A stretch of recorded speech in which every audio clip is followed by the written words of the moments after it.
स्वागत है दोस्तों एक बार फिर से हमारे YouTube चैनल ब्रिलियंट लर्निंग आप सब में। दोस्तों आज हम बात करने वाले हैं एनसीईआरटी न्यूमेरिकल कक्षा 12 की पहला लेसन ठोस अवस्था।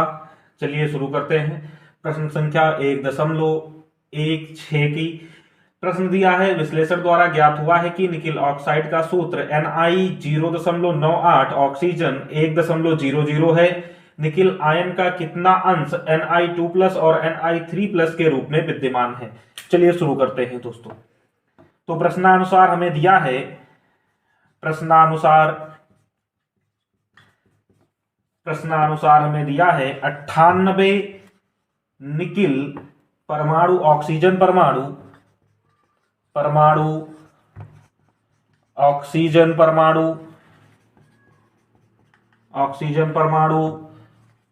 परमाणुओं के साथ 100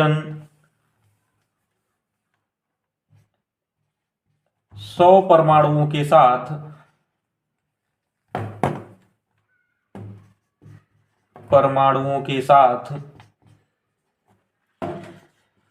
साथ संयोजित है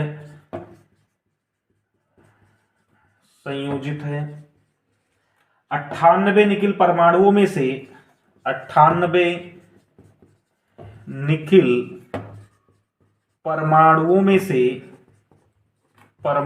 में से माना Ni2+ के रूप में निकिल आयन उपस्थित है,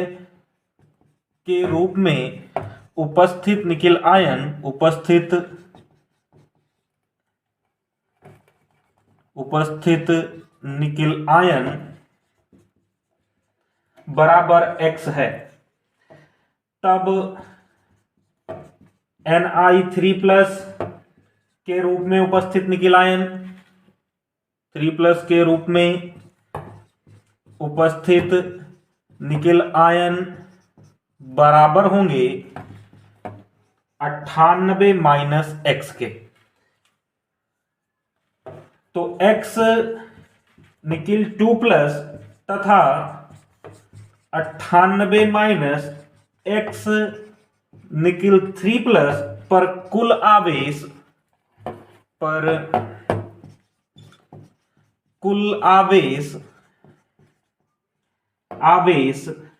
100 ऑक्सीजन -2 आयनों पर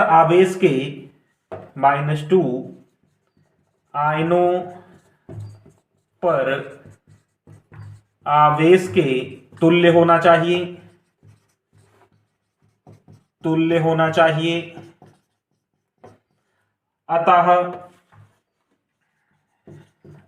अतः हम लिख सकते हैं कि X × 2 + 98 - X × 3 बराबर 100 × 2 के। तो ये हो जाएगा 2x - 294 - 3x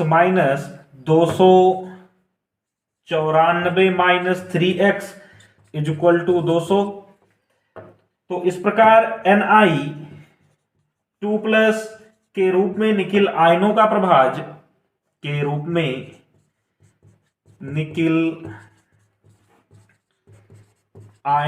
प्रभाज बराबर हो जाएगा। इसको हल करने पर लिख सकते हैं, ये आ जाएगा 94। तो इसका प्रभाज हो जाएगा, आयनों का प्रभाज 94/98 98% निकिल दिया था 100% में, तो ये आ जाएगा 96%। तथा Ni3+ के रूप में निकिल आयनों का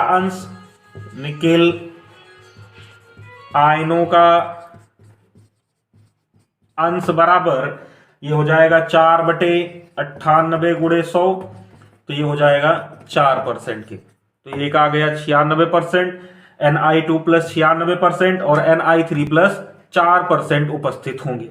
धन्यवाद दोस्तों। अगला क्वेश्चन है हमारा, non stoichiometric cuprous oxide Cu2O प्रयोगशाला में बनाया जा सकता है। इसमें कॉपर तथा ऑक्सीजन का अनुपात 2:1 से कुछ कम है। क्या आप इस तथ्य की व्याख्या कर सकते हैं कि यह पदार्थ P प्रकार का अर्धचालक है? चलिए देखते हैं दोस्तों। तो क्यूप्रस ऑक्साइड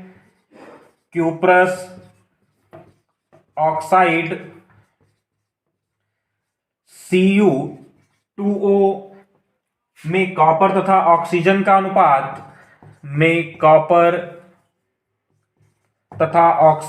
अनुपात का अनुपात 2:1 से कुछ कम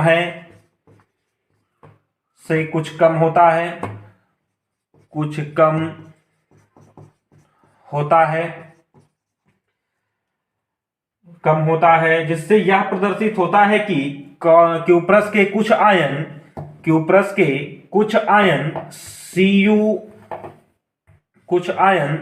प्लस तथा कुछ आयन Cu2 प्लस यानी क्यूप्रिक के रूप में प्रतिस्थापित हो गए हैं। विद्युत उदासीनता बनाए रखने के लिए प्रत्येक Cu2 plus ion Cu2 plus ion के रूप में प्रतिस्थापित हो जाएंगे, जिससे कि एक छिद्र निर्मित होगा। चूंकि चालन एक धनावेशित छिद्रों में उपस्थित होने के कारण होगा, अतः इस प्रकार का जो चलन होगा वह पी प्रकार का अर्धचालक कहलाएगा। पी प्रकार का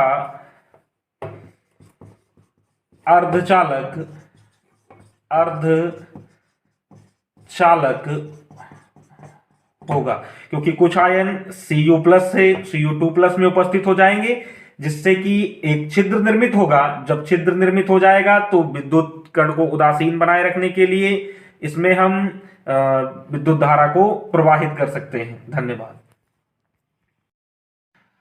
अगला क्वेश्चन है हमारा फेरिक ऑक्साइड में ऑक्साइड आयन षटकोणीय निबिड़ संकुलन में क्रिस्टलीकृत होता है, जिसकी 3 अष्टफलकीय रिक्तियों में से 2 पर फेरिक आयन उपस्थित होते हैं। फेरिक ऑक्साइड का सूत्र ज्ञात कीजिए। दोस्तों, हम जानते हैं षटकोणीय निबिड़ संकुलित व्यवस्था में अष्टफलकीय रिक्तिकों की संख्या उतनी ही होती है जितनी की अवयवी कण की होती है। फेरिक ऑक्साइड में ऑक्सीजन -2 आयन घनीय निबिड़ संकुलन संरचना बनाते हैं। ये घनीय निबिड़ संकुलन संरचना बनाते हैं। निबिड़ संकुलन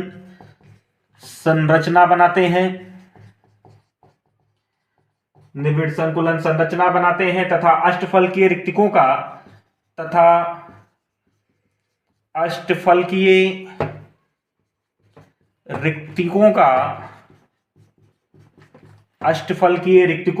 2/3 भाग Fe3+ आयनों द्वारा घिरा रहता है। 3+ आयनों द्वारा घिरा रहता है। माना संकुलन में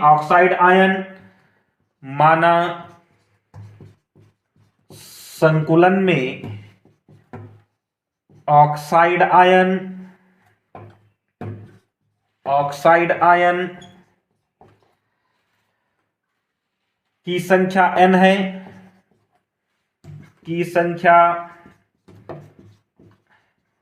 n है। अष्टफलकीय रिक्तिकों की संख्या तथा अष्टफलकीय रिक्तिकों की संख्या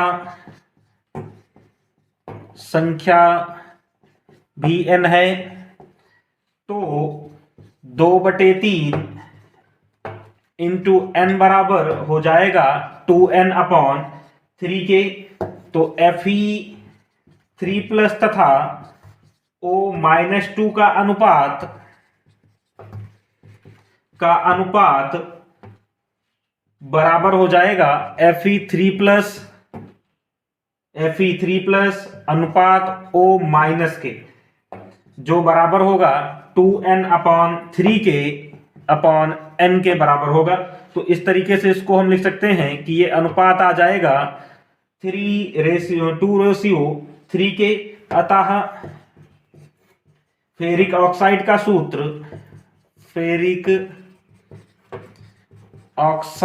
सूत्र बराबर हो जाएगा Fe2O3 Fe2O3 होगा। तो आंसर हमारा हो जाएगा Fe2O3। धन्यवाद। अगला क्वेश्चन है हमारा सोना, जिसकी परमाणु त्रिज्या 0.144 नैनोमीटर है, फलक केंद्रित एकक कोष्टिका में क्रिस्टलीकृत होता है, इसके कोष्टिका के कोरों की लंबाई ज्ञात कीजिए। चलिए शुरू करते हैं। तो दिया है फलक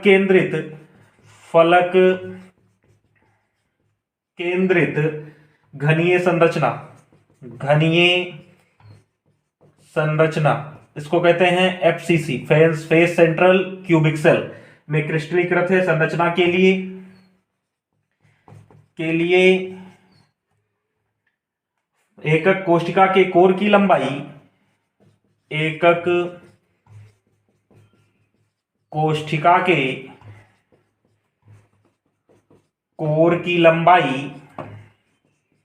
कोर की लंबाई बराबर होता है a बराबर 2√2r। यहां पर r परमाणु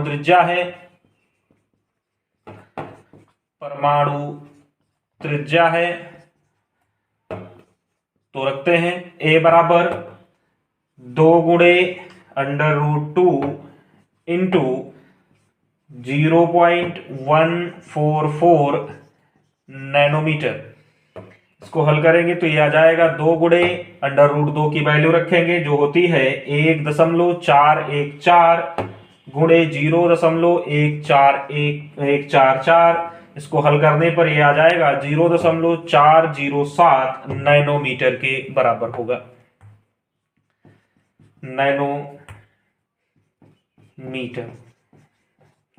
तो दोस्तों हमारा आंसर आ जाएगा a बराबर 0.407 नैनोमीटर। धन्यवाद।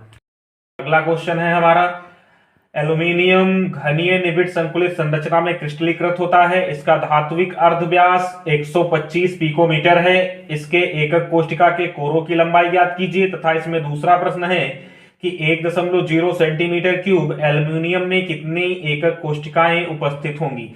चलिए देखते हैं पहला क्वेश्चन इसका। इसमें 2 क्वेश्चन दिए हैं। पहला क्वेश्चन है कि एकक कोष्टिका के कोरों की लंबाई ज्ञात करिए। तो हम जानते हैं कि एक एफसीसी एकक कोष्टिका के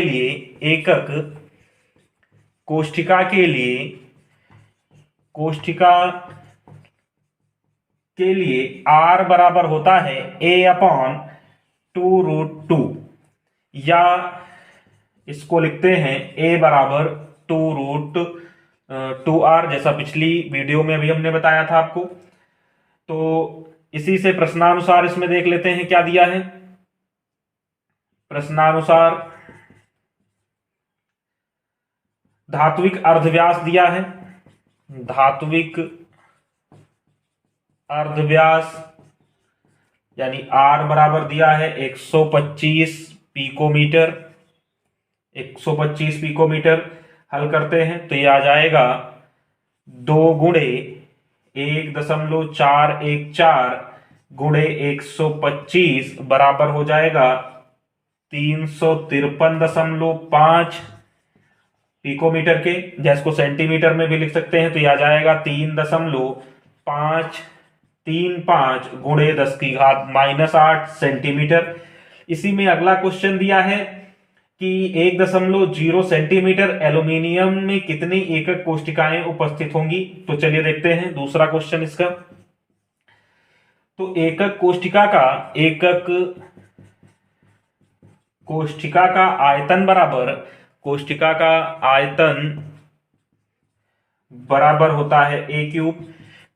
तो ये आ जाएगा 3.535 गुणे 10⁻⁻8 सेंटीमीटर का होल क्यूब, जो बराबर हो जाएगा 442 गुणे 10⁻⁻25 सेंटीमीटर क्यूब के। तो एकक कोष्टिका की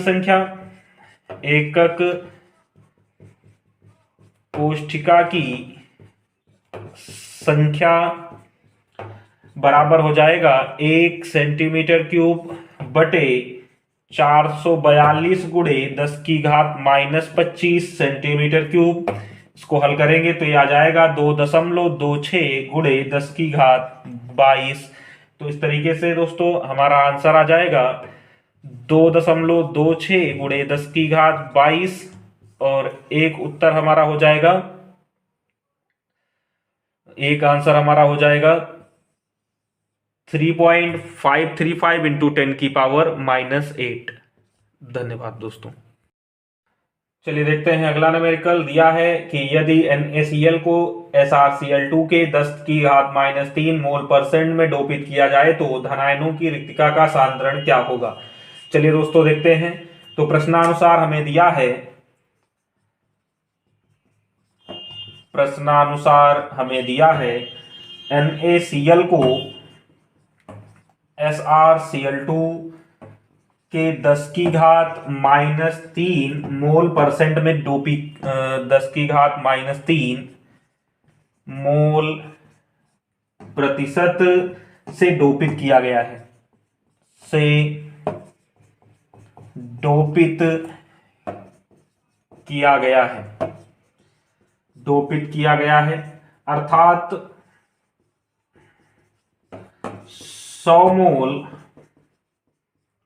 NaCl को SrCl2 के 10 की घात -3 मोल से डोपीकृत किया जाता है, से डोपित किया जाता है, डोपित किया जाता है। इसलिए 1 मोल NaCl को SrCl2 से डोपित किया जाएगा, से डोपित किया जाएगा बराबर 10 की घात -3 बटे 100 मोल। चूंकि प्रत्येक Sr2+ आयन एक रिक्ति उत्पन्न करता है, रिक्ति उत्पन्न करता है, रिक्ति उत्पन्न करता है। अतः धनायनिक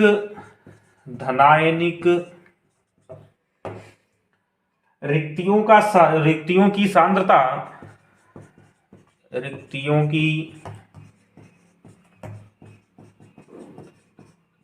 सांद्रता बराबर 10 की घात -3 बटे 100 मोल इनवर्स 1 के होगी, जो बराबर हो जाएगा 10 की घात -5 गुणे 6.022 गुणे 10 की घात 23 मोल इनवर्स के,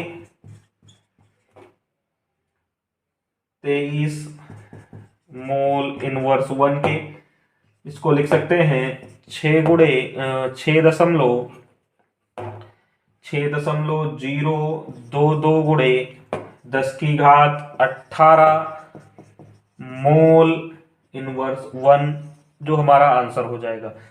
धनायन की रिक्तिका का सांद्रण बराबर आ जाएगा 6.022 गुणे 10 की घात 18 मोल इनवर्स 1 के। क्योंकि इतने ही मोल उपस्थित होंगे जितना कि 1 मोल में, और 1 मोल यानी जितने की अवोगाद्रो संख्या उपस्थित होंगी। अवोगाद्रो संख्या का मान होता है 6.022 गुणे 10 की घात 23 मोल इनवर्स 1 के। तो ये हमारा आंसर हो जाएगा। धन्यवाद दोस्तों।